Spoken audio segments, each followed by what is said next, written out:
All right, guys, we gotta talk. We gotta talk because there's really, really big things going on in the world. Most of you who have seen the other videos on this channel might think that, I'm probably talking about the banking collapse or all the stuff going on in France or the war or these types of things. And these are really big things. I think they're obviously super important. But that's not what we're going to talk about today because I don't actually think that that's the most important thing going on right now, even close. I don't think cryptocurrency is the biggest thing going on right now. I don't think the banks, I don't think any of that. I think that's all a red herring right now. I want to talk about what I think is probably the single most important thing going on right now. And it's the thing that people are basically talking about. That's artificial intelligence. And I think it might be a really big problem. So I think we really got to think this through and really talk about it. I'm going to talk about those other things. I'm going to start making those videos, but I actually think this is the most pressing thing that we could possibly talk about right now. And I'm going to do this video basically in the same style as I did that last video on longevity. So the consequences of longevity, well, this is more about the potential consequences of AI. Because I've been really, really thinking about it. And I think this is a way bigger deal than most people are even willing to say out loud, even if they admit what a big deal it is. So we can start with that same thing that we talked about in longevity first, which is health and research. Part of the reason that I think this is so pressing for me in particular is because I think this more or less gives us a way to replace doctors in a way that we more or less absolutely should. If you think about it, artificial intelligence is a way for us to train one doctor, one time for every specialty. And you get a doctor that never gets worse, always gets better, and never dies. That last part is the biggest deal out of all of them. Everybody, a human will, have a bad day, lose sleep, not eat enough, be distracted, forget things, and not know everything, right? This is a doctor that is up to date on every fact until just now, all the time, readily. Literally having continuous access to the internet and being able to run analyses and see if things are true immediately on the spot. That doctor would be available for this price of a smartphone and an internet connection, right? Because ChatGPT, like that technology, the large learning models, that's perfect for doctors if you can just make it a little smarter. And as far as making it a little smarter, we'll cover this a little bit further later, but this is exponential progress. So it's not that it's immortal so it can take forever, so it only needs to get quickly, slowly, or better slowly, which is technically true, but it's not going to get better slowly. So that doctor that always gets better, never gets worse, never dies, and is never out of date, and is available 24/7 and can spend all day with you answering as many questions as you want, and is available through just your smartphone. If that's provably better than a human doctor, once it gets to that point, nobody's going to choose to pick up the phone, call and make an appointment, right? And potentially, especially inpatient, people complain that doctors maybe don't spend enough time with them. They don't stand and explain things to me and, stuff like that. The AI will literally never have to go away. It doesn't have anything else to do, right? So this is a doctor that people would love. More than that, it's not just the doctor, right? The various roles in inpatient medicine, social worker, the various different doctors, right? All the different consultants, different specialties. If you're in the hospital, you might see the internal medicine doctor, you might see infectious disease, pulmonology, depending on what you have, maybe cardiology. And these people all have to coordinate. That's a big part of my job. The AI doctor is every single one of those specialties. You don't need consultants. They don't need to communicate because they're one entity. You don't need social workers and case managers because you can use an AI on both facilities, the nursing facility or the long-term acute care facility, whatever. Both ends can just interface with AI. So you never need to even talk. This takes days now. If it's an instantaneous machine thing, all of that delay goes away. The metrics that hospital administrators really care about, things like length of stay, could go down dramatically. So there's all of the financial impetus in the world as far as they're concerned to try and make this happen. A single doctor for all of mankind who always gets better. Anyone who can potentially keep up with him, for the first human lifetime, would never be able to keep up after the second human lifetime. And a human lifetime of experience for that doctor wouldn't take a human lifetime, right? Because this is a doctor that can see every single patient in the world every single day and gain an arbitrarily large amount of experience every single day. Nobody will actually measure once this scales. No human will be able to actually keep their job. And I think that will actually happen much faster than people realize. Because yes, the legislative process that would be required to actually replace doctors completely and get rid of them, or even make them illegal eventually, would take decades. People don't trust enough. But before you get to that point, you reach an efficiency problem, right? Because if you become so hyper efficient that it takes one doctor to just oversee the AI and therefore take care of the entire hospital, then you better believe they're not going to keep 10 doctors on every single day or whatever, 5 doctors for the program per day as they are right now. They'll have one doctor because they only need one. It's a massive savings on their end. So that's one huge consequence. And the consequence of that isn't just for doctors, right? Because, for instance, the Grenadian economy, a huge part of that is the medical school on the island, right? If it no longer makes sense to train human doctors, then they won't. There are whole economies at various parts of the world that are built around the educational facilities for these people. All the people that you interact with on your way towards becoming whatever it is, doctor or whatever else, all of them also miss out on business and livelihood as well. So the knock-on effects to all of this would be utterly massive, and that's just in healthcare. So I think that's huge. And not only would you be able to do doctors with this, you would be able to do all retrospective healthcare studies from then on. The idea of doing a retrospective study in healthcare could become a thing of the past. That's fucking crazy, right? Because you take an AI and you just feed it all this information, and then you don't need to do the analysis yourself. You just ask the AI, here's all this data I gave you. What do you think? What is this? What is that interpretation? Give me a graph of this and show me what it means, right? That's all you would ever need to do. It would be as easy as querying Google. You don't have to, find these complex models and analyze it yourself or make the graph yourself, this, that, the other thing. You don't need, students to do that legwork for you if you're a PI. You just have the AI do it for you. They'll do it better than the students ever possibly could. So there's no use to having any of those people around.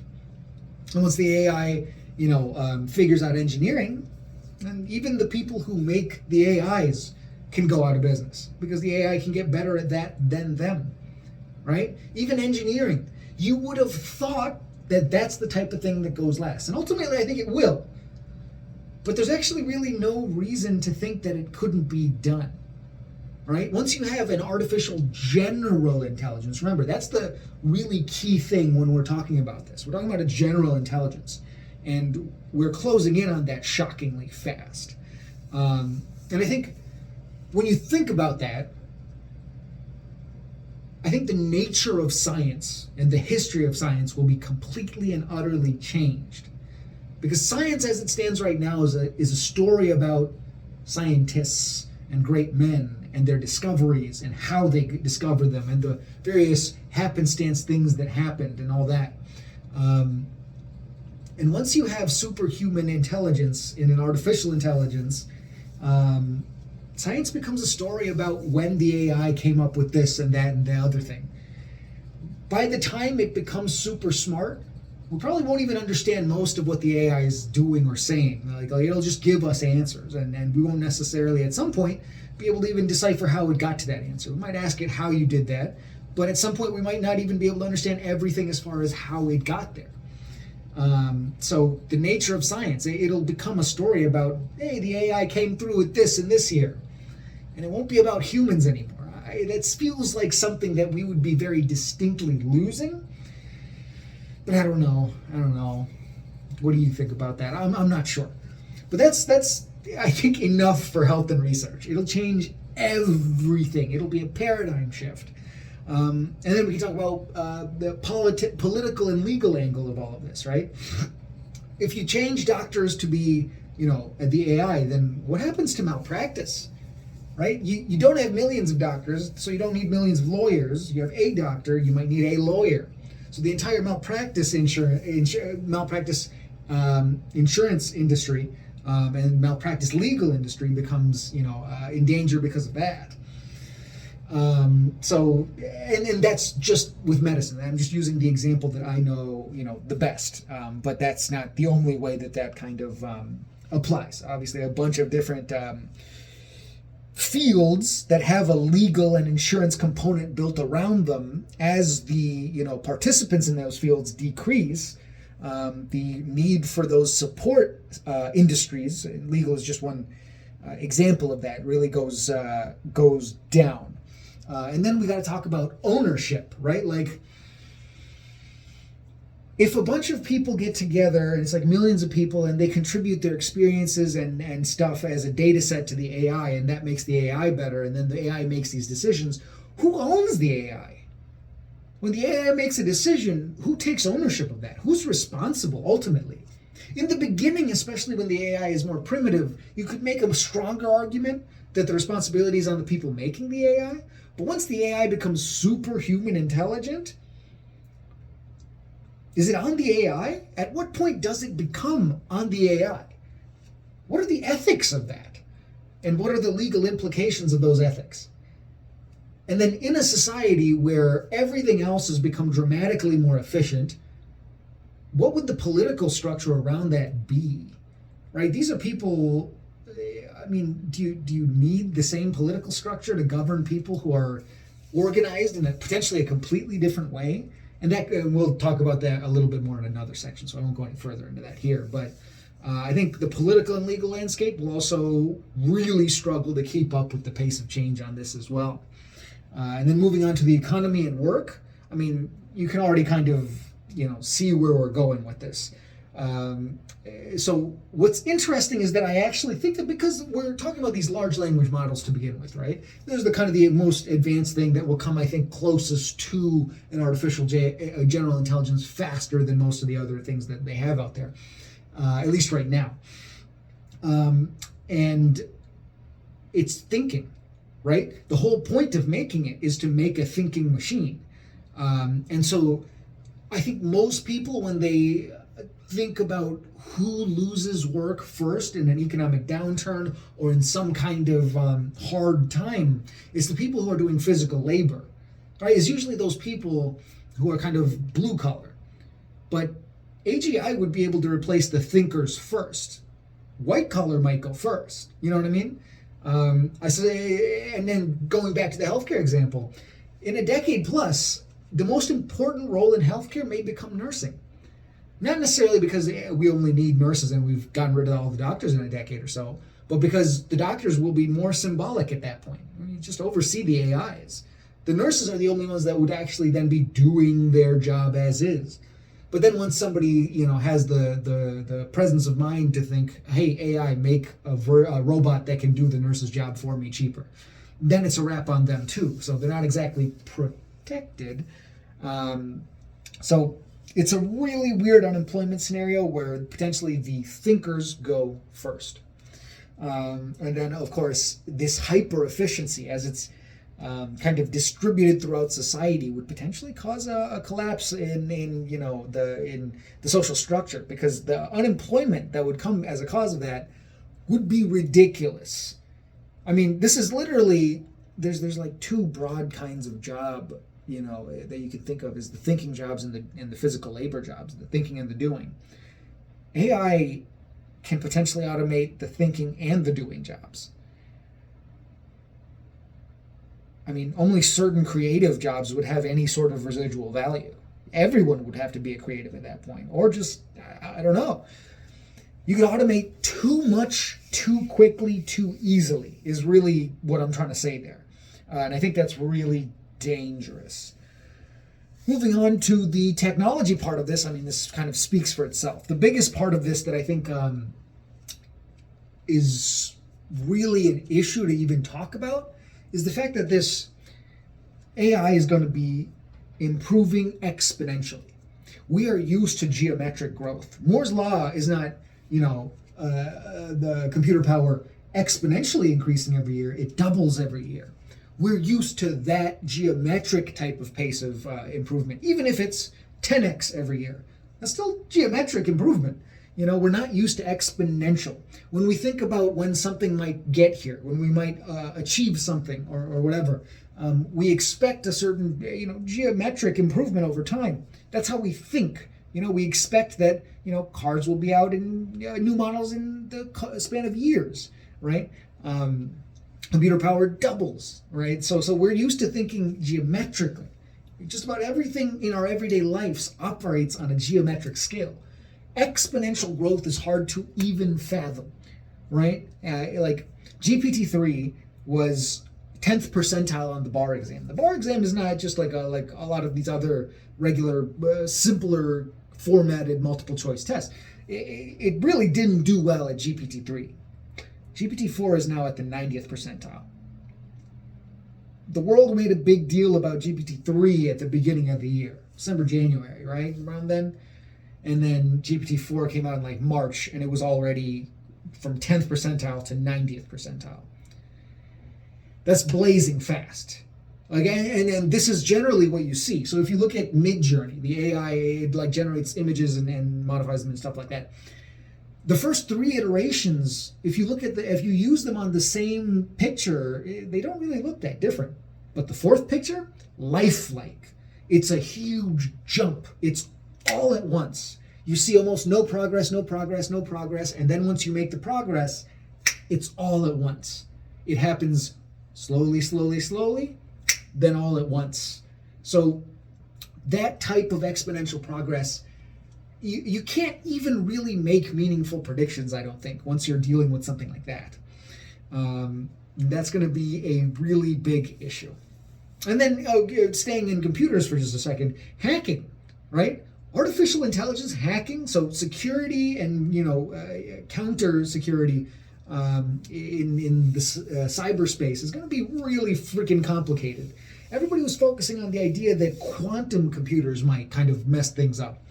How the hell is AI going to factor into this? Like, I really genuinely don't know enough to even comment on that. If any of you do, please, enlighten us. I would love to learn more about that, because the implications of AI and hacking, I don't know, but they can't be nothing, and they're probably a shit ton. It's probably a lot. And then the tech part speaks for itself. It's too much to even predict, and potentially too much for humanity to handle, in my opinion. Which brings us to everyday life. Okay, so when we talk about everyday life, we talk about a couple of things. I'll talk about the last one, the most important one last. Right? So there's the standards of living. Okay, standards of living. You would think that a technology like this historically has always led to a massively improved standard of living. I think it's still the most likely consequence here, but it's not the only possible consequence here. Because think about what I just said about the collapse of societal structures, right? Like, that wouldn't lead to better quality of life and standard of living. It may simply be a matter of, a short-term dip as things kind of adjust, and then a dramatic improvement. Okay, fine. But how much of a dip is that dip going to be? That could suck. We've already had so many once-in-a-lifetime, crappy things happen to us in the last couple decades. Another one that's bigger than all of them is going to be brutal. But, yeah. And then the other thing that I really don't think that society is ready for is a world of potentially absolute equality. And what I mean by that is that an AI that is available through your smartphone, that has superhuman intelligence, that anyone can interact with, We're literally creating a nigh omniscient AI god, and for the purpose of enslaving it to anyone with a smartphone and an internet connection. They're going to airdrop a superpower to everyone on the earth all at once. Does that sound like something people are ready for? I don't think so. And ultimately, that means that it doesn't matter if I'm stronger than, well, maybe physical contests might still matter because they're human to human, but it doesn't matter if somebody is smarter than the other person. It doesn't matter if they're, more capable of doing this, that, or the other thing with their brains. The thing that we identify with the most no longer becomes what differentiates us from each other. A lot of societal hierarchy in some way is based off of the difference over here, right? At least in theory, they're supposed to be. But they can't be if everyone has a superhuman level of intelligence available to them at all times, right?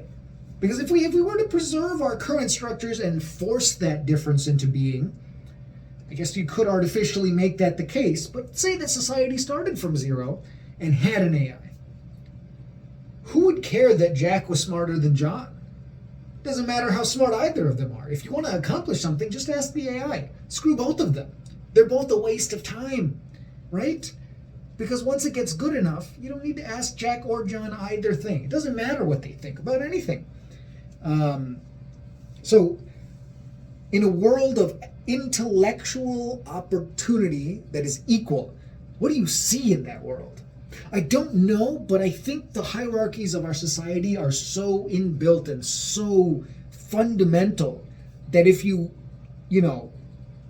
hint that true intellectual equality in that sense is possible, I don't know how the world really survives that. It needs to change in a fundamental way to survive that. And I don't know that we're plastic enough to do that as quickly as we would need to.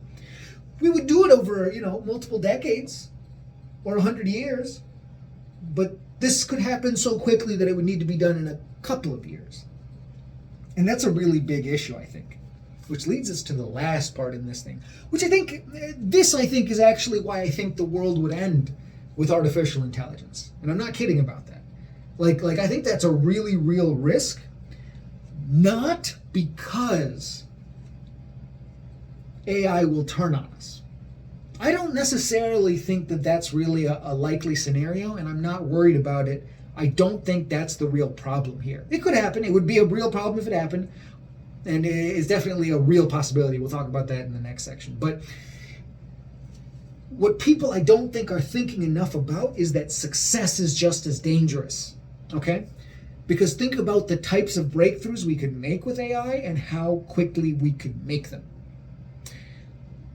The breakthrough that I think we're least ready for, as quickly as it could happen, is longevity extension. Remember my last video? I don't think longevity extension is nearly as far away as people think, right? And this was before artificial intelligence was even in the picture. Like in terms of my thinking, I already thought, if you ask me seriously what the chances are of starting to extend maximum human lifespan in my lifetime was, I would give you something like 50 to 60%. I think it's even without AI, it was probably more likely than not. But now, I would say it's more or less guaranteed. I'd say that's basically guaranteed. But remember what I said in my last video about the consequences of human life extension and reaching longevity escape velocity. The structure of society at the point that you invent that and start doing that will freeze, right? In terms of income inequality, if the rich people never die, they never pass on their wealth, they keep accumulating, everybody newer starts lower and lower down, and this massive gap between the wealthy and the poor widens and solidifies. And there's a chasm that people at some point will no longer be able to realistically bridge. And that's just with longevity by itself. Longevity and AI, potentially who controls AI, who actually benefits from AI in the beginning. Then we create longevity extension. Then anybody, a bunch of people lose their job. What I'm worried about is a bunch of people lose their jobs. You're at the bottom. People who had control of AI, who were managing to stay at the top by the time we invent longevity, they will stay at the top forever. I realize I'm wearing a tinfoil hat right now. I'm going way too far into the future, highly speculative. I already said you can't really predict what's going to happen with AI. That's true. But do you see what I'm saying here? Success could be just as world-ending as failure. AI doesn't need to turn on us. It could destroy us simply by doing what we're asking. Because our society is not necessarily prepared for teleportation. Name any crazy thing, right? Teleportation gets rid of all the truckers, everyone that drives a valet, whatever the hell, anybody who is in transport, all the airlines, everything. These types of absolutely massive, I guess you say ultimate, like really advanced discoveries that we more or less identify with things like Star Trek. Coming up on too many of those too quickly doesn't allow you time for your society to adjust, and you don't know how society is going to come out on the other end of that. It could be fine. It could be fine. I'm very, very open to that possibility. It could be, as we want, a friggin' utopia where everyone has a nigh omniscient god slave in their pocket all the time, and it just goes just fine. Everyone gets superpowers and they adjust to it en masse just fine. But how likely is that? I don't know. I'm genuinely not sure. But this is why I think that, that could literally, it will at least end society as we know it. It will look completely different. Whether that's a good thing or a bad thing, I don't know that that's clear yet. And then that brings us to some final existential questions that are brought on by superhuman AI. What is special about us? If it's not how much we think, if it's not what's up here, is it just the emotions? If AI becomes complex enough and it gains emotions, we're not special in that way either? Is there anything special about humanity? And is it important that there is? Because until now, it was relatively easy to say what was different about us. I think most of us would have said that we're the apex predator of the planet because of what's in here, right? That's another interesting thought. Are we the apex predator still if we have something smarter than us? We became the apex predator because of our brains more than anything. But AI is above us. We have never in our history not been the most intelligent thing on this planet. We're about to be not the most intelligent thing by a long mile again. I don't know how we're going to adjust to that as a species. That's going to be really weird. And if AI advances enough, does it gain rights? What rights is it entitled to? At what point is that? Is it when it gains emotions? Or just when it becomes self-aware? If it's self-aware without emotions, if that's possible, would it still have rights then? I don't know. It's a really weird question. And then, of course, it comes to the last classical concern with AI is the alignment problem, right? And this is something that, if you watch the Lex Fridman interview with Sam Altman, this is something that he's very, very plain about admitting that we have not solved the alignment problem. We haven't even come close. The alignment problem is the idea of trying to align the AI with their intentions with our intentions, trying to get it to, be on our side effectively. And we have not solved the alignment problem. It's hard to even align another human with us. So trying to align an alien AI that is smarter than all of us combined would be even harder. That is genuinely a concern. That could be an issue, but I really want to bring some attention to the idea that too much success can be just as dangerous to society as failure to contain AI or whatever. I've just been thinking about this a whole lot lately. And this immediately became, just in my mind, the most pressing issue. I was like, screw crypto, screw the war, the banks, the new financial crisis that's happening right now. None of that is on this scale. None of it is even close. And I think people are going to wake up to this too slowly. This video is hoping to remedy that. I hope you enjoyed it. And if you have any interesting thoughts on any of the questions I asked, the million questions I asked in here, please feel free to drop a comment and like the video if you thought this was thought-provoking. And if you actually made it this far, thanks for watching.